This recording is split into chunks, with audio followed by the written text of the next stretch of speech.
तो दोस्तों ये जो मूवी है ना वो बहुत ही ज्यादा खतरनाक है और रियल लाइफ स्टोरी पर बेस्ड है जो कि काफी समय पहले नॉर्थ कर्नाटका में हुई थी। जिसके अंदर हमें उस परिवार के बारे में तो नहीं बताया जाता कि वो कौन थे और उनका आगे क्या हुआ, लेकिन आगे की जो कहानी है वो काफी डरावनी है।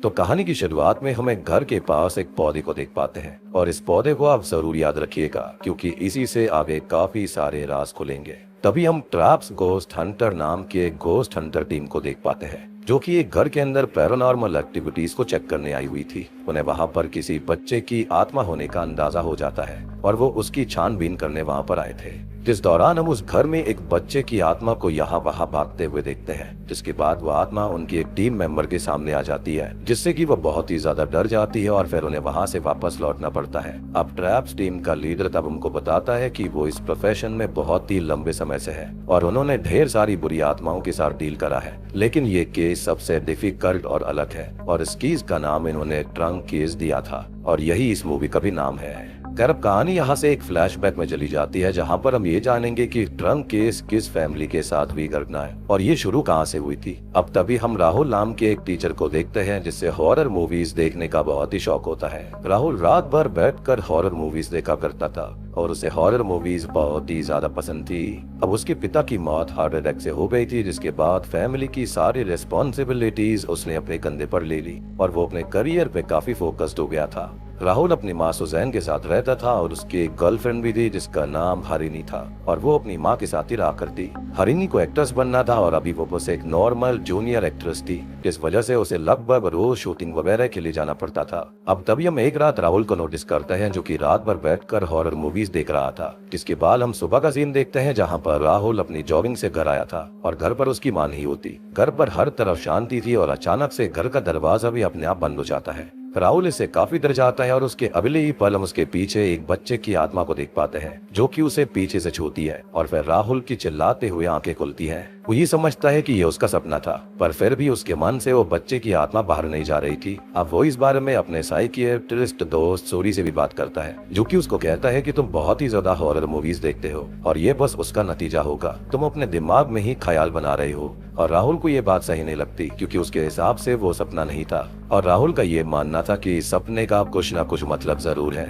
आगे हमें दिखाया जाता है कि हरिनी और राहुल की शादी हो चुकी है और दोनों रात में बैठकर बातें कर रहे होते हैं। तभी उन्हें ऐसा लगता है कि हॉल का टीवी ऑन हो गया है और राहुल उसे देखने जाता है जहां पर वाकई में टीवी ऑन था और अचानक से चेयर भी हिलने लगती है। वहीं पर हम उसी बच्चे की आत्मा को देखते हैं जिसे राहुल ने अपने सपने में देखा था और सीन अब यहीं पर कट हो जाता है। अब अगले दिन राहुल और हरिनी सुबह सुबह अपने काम पर चले जाते हैं और सुजैन घर पर अकेली थी जहाँ पर उन्हें काम करते हुए अचानक से घर में किसी के होने का एहसास होता है जो कि उसी बच्चे की आत्मा थी और इससे सुजैन काफी डर जाती है। तभी उसे हॉल में वो ट्रंक दिखता है जो कि हरिनी अपने साथ लेकर आई थी और दोस्तों यही ट्रंक सारी फसाद की जड़ है, लेकिन कैसे ये हम अभी जानेंगे। अब ये आत्मा ट्रंक के जरिए सुजैन को बहुत डराती है जिसके अंत में वो घर के दरवाजों पर जाकर बेहोश हो जाती है। अब आगे राहुल और हरी जब घर आते हैं तब वो अपनी माँ को संभालते हैं और उनको उनसे पता चलता है कि घर के अंदर एक आत्मा है। फिर हम प्रेजेंट में ये देखते हैं कि राहुल ये बातें ट्रैप हंटर्स की टीम को बता रहा होता है जहाँ पर उनका लीडर ये पूछता है कि क्या तुम्हें पास्ट में कोई मेडिकल कंडीशन हुई थी, जिस पर राहुल ना में जवाब देता है। अब कहानी फिर से पास्ट में जाती है जहाँ पर राहुल को एक रात सोते हुए उस बच्चे की आत्मा दिखाई देती है जो कि अगले ही पल उस पर हमला करने की कोशिश भी करती है जिससे बचकर वो नीचे हॉल में आ जाता है। अगले दिन राहुल ये बात सूरी को बताता है जिस पर उसे पहले तो भरोसा नहीं होता पर सुजैन से भी वैसी ही बातें सुनने के बाद उसे भी आत्मा वाली बात सच लगने लगती है। खैर यहाँ से राहुल और सूरी एक सुबह जॉगिंग के लिए गए थे तब राहुल एक बच्चे को बॉल से खेलते हुए देखता है जिसको देखकर वो अपने मन में कुछ सोचने लगता है। अब आगे हम ये देखते हैं कि हरिनी घर पर आती है और उस वक्त राहुल बाहर था, लेकिन जब वो दोनों बात करते हैं तो उनका आपस में झगड़ा हो जाता है जो कि इस वजह से होता है क्योंकि राहुल हरिनी को साइकियाट्रिस्ट के पास जाने के लिए कह रहा था, लेकिन हरिनी ये कहते हुए मना कर रही थी कि वो पागल नहीं है। जिसके बाद हमको पता चलता है कि कुछ ही समय से हरिनी थोड़ा अजीब बर्ताव कर रही थी। अब आगे रात में जब सभी खाना खा रहे होते हैं तभी हरिनी एक दूसरे कमरे में थी जहाँ से अचानक से उसकी कुछ बोलने की आवाजें आने लगती है और हरिनी कुछ अजीब बातें करे जा रही थी। तभी राहुल सुजैन और हरिनी की माँ उसे देखने जाती है जहाँ पर दिखाया जाता है कि हरिनी उस बच्चे की आत्मा से बातें कर रही थी और वो पजेस्ड भी हो रखी थी। उसी वक्त वो साइड में रखे हुए ट्रंक के अंदर उसी बच्चे की आत्मा को भी देखते हैं जिसको देखते ही सभी वहाँ पर कांपने लगते हैं। जिसके बाद वो आत्मा राहुल की माँ को घसीटते हुए एक अंधेरे कमरे में लेकर चली जाती है, पर वो उन्हें कुछ करती नहीं है। अब आगे राहुल अपनी माँ को संभालता है और तब तक हरिणी अपने कमरे में चली गई थी, जहाँ पर जब राहुल जाता है तब वो हरिणी को पर्दे डालने पाता है, जो कि उसे देखते ही उसके पीछे आने लगती है, जिससे डर कर वो कमरे के अंदर पैर के नीचे छिप जाता है, जहाँ पर उसे कमरे के अंदर एक बच्चा चलते हुए दिखाई देता है, जिसके अगले ही पल हरिणी उसे ढूंढ लेती है। पर राहुल का नसीब था कि तब तक हरिणी नॉर्मल हो गई थी। अगले दिन अब राहुल ऑफिस जाता है, तब वो आत्मा हरिणी को पदस्थ करके राहुल की माँ पर हमला कर देती है, जिसके बाद राहुल को उन्हें हॉस्पिटल में भर्ती कराना पड़ता है। अब उसी रात राहुल जब घर पर आता है तब हरिणी की माँ उसे एक सच बताती है। वो उसे अपनी फैमिली फोटो दिखाकर रोते हुए कहती है कि मेरा एक बेटा भी था जिसका नाम हरी था। जिसके बाद हमें कुछ सीन्स दिखाए जाते हैं जहाँ पर हम नोटिस करते हैं कि राहुल ने हरी को इससे पहले भी कई बार देखा था, यानी कि उसकी आत्मा उसके सामने इससे पहले कई बार आ चुकी थी। अब आपको वो सीन भी याद होगा जब राहुल सूरी के साथ जॉगिंग करने गया था और उसने वहाँ पर एक बच्चे को बॉल से खेलते हुए देखा था, तो वो कोई और नहीं बल्कि हरी ही था। अब आगे हरिणी की माँ उनके परिवार की कहानी सुनाती है कि उसका पति शराबी था, जिस वजह से हर दिन घर में बुरा माहौल रहता, जिसके बाद एक दिन वो घर को छोड़कर चला गया और कभी वापस नहीं लौटा।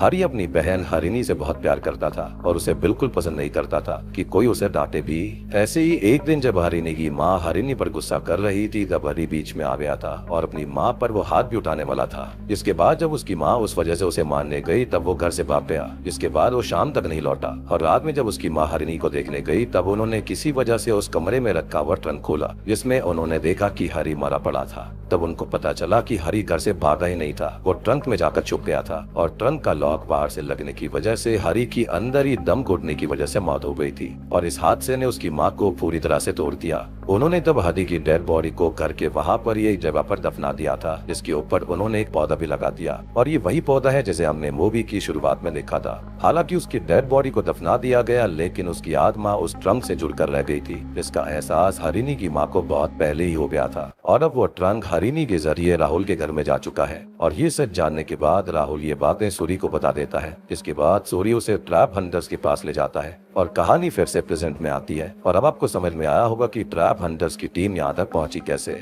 जहां पर ट्रैप हंटर्स की टीम राहुल के घर में सभी जगह कैमरास लगाती है और वो सभी इक्विपमेंट्स के साथ बिल्कुल रेडी हो जाते हैं जिनसे वो उस आत्मा को देख पाए। अब सभी हरी की आत्मा का इंतजार करने लगते हैं, जिसके बाद वो उनको एक कमरे में दिखाई देता है, जहां पर जाते ही घर की लाइट चली जाती है और वह आत्मा सभी को बेहोश भी कर देती है। अगले दिन ट्रैप हंटर्स का लीडर फैसला करता है कि वो एक रिचुअल करेंगे जिसके जरिए वो हरी की आत्मा से सीधा बात कर पाएंगे, जिसके लिए उन्हें हरिणी की जरूरत थी। इसलिए वो हरिणी को भी वहाँ पर रात में लेकर आते हैं, जहाँ पर उसके सामने आईना रखकर हरी की आत्मा को बुलाया जाता है। जिसके कुछ ही देर के बाद घर की लाइट चली जाती है और हरिणी पजल हालत में आ जाती है। लेकिन उसी वक्त कहानी में सबसे बड़ा ट्विस्ट रिवील होता है, जहाँ पर ट्रैप हंटर्स का लीडर घर के कोने में एक और आत्मा को बैठा हुआ देखता है, जो कि हरी की ही आत्मा थी। तो वो आत्मा कौन थी जिसने फिलहाल हरिणी को पलस किया था? तो हमको ये पता चलता है कि ये हरिणी के पिता की आत्मा है। जी हाँ, और अब तक इनके ऊपर जो भी हमले हुए थे वो किए थे हरिणी के पिता ने, ना कि हरी ने।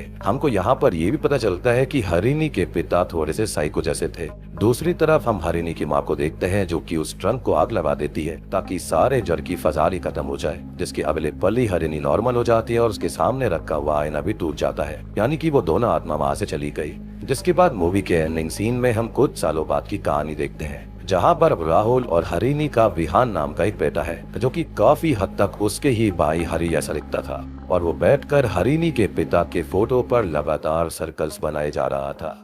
इसी के साथ में ये मूवी यहीं पर खत्म हो जाती है। अब देखो, एंडिंग और ओवरऑल कहानी की बात करें तो मेरे हिसाब से हरिणी के पिता के घर छोड़ के जाने के बाद में उनकी जब मौत हो गई होगी तब उनकी आत्मा भी इस ट्रंक से जुड़ गई थी, जिसका कारण हो सकता है कि ये उनका फेवरेट ट्रंक होगा और हरी की आत्मा तो इस ट्रंक में पहले से ही थी क्योंकि उसकी जान इसी में गई थी। तो इस वजह से हरिणी के पिता हरिणी को पदस्थ कर पाए थे और उनका साइको बिहेवियर भी मरने के बाद नहीं बदला और हरिणी इसलिए ऐसी हरकतें कर रही थी।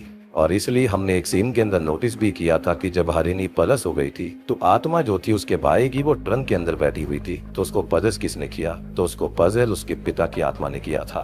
अब देखो यहाँ पर एंडिंग की बात करें तो चीजें काफी ज्यादा कॉम्प्लिकेटेड हो गई है, क्योंकि यहाँ पर हमें पता नहीं है कि जो विहान है उसकी शक्ल उसके बाप से मिल रही थी या फिर उसके भाई से, क्योंकि दोनों की ही शक्ल बचपन में सेम थी। अब देखो या तो यहाँ पर यह हो सकता है कि हरिणी के पिता ने हरिणी के बेटे विहान के रूप में वापस जन्म लिया है और इसी वजह से एंडिंग में हमने विहान को उस फोटो पर लगातार सर्कल बनाते हुए देखा, या फिर शायद से वो हरि ही हो सकता है जो कि अपने पिता पर काफी गुस्सा था, इसके चलते वो लगातार सर्कल्स बना रहा था। बाकी आप लोग बताना कि आपको क्या लगता है कि एंड में आत्मा किसकी थी, किसके रूप में यहाँ पर री इनकारनेशन हुआ है। अगर आप मूवी को नोटिस करते हो तो काफी जेनरिक लगती है, लेकिन अगर ये रियल स्टोरी से इंस्पायर होकर बनाई गई है तो वाकई में काफी खतरनाक फिल्म है। और ये घटना जिस परिवार के साथ घटित हुई थी उनकी आइडेंटिटी को छुपा कर रखा गया है। तो दोस्तों उम्मीद करता हूँ कि आपको ये रियल स्टोरी पर बेस्ड मूवी अच्छी लगी होगी। अच्छी लगी है तो वीडियो को लाइक कर देना, चैनल के ऊपर नए हैं तो सब्सक्राइब कर लीजिए।